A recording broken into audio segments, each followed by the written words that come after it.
What is insulin and what does it do? Insulin is a hormone made by the pancreas.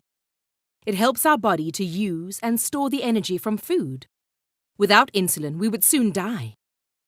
The amount of insulin we make depends on the type of food that we eat. Here's how it works. There are 3 macronutrients in food: carbohydrate, protein, and fat. Some food has mostly a single macronutrient. For example, butter is almost all fat, and a chicken breast is nearly all protein. But other foods have combinations of nutrients, such as red meat, which has both protein and fat, or nuts, which have all 3 macronutrients. Carbohydrate raises insulin the most, protein a little, and fat has almost no effect on our insulin. This is important to understand. When we eat carbohydrate, it is turned into glucose by enzymes and released through our intestine into the bloodstream. In response, our pancreas must produce a lot of insulin to remove the glucose from our blood into our cells, where it can be used for energy.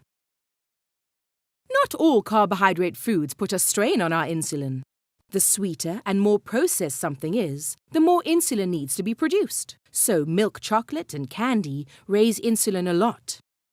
And so does bread, because the flour used to make bread is highly processed. But carbohydrates like spinach and broccoli do not cause a big rise in our insulin for 2 reasons. Firstly, the amount of carbohydrate in these foods is small, even if you eat a large amount. Secondly, these foods have a lot of fiber, which takes time to digest and slows down glucose, so it enters the bloodstream slowly. And what makes this great for you is that our insulin doesn't have to work so hard for these types of foods.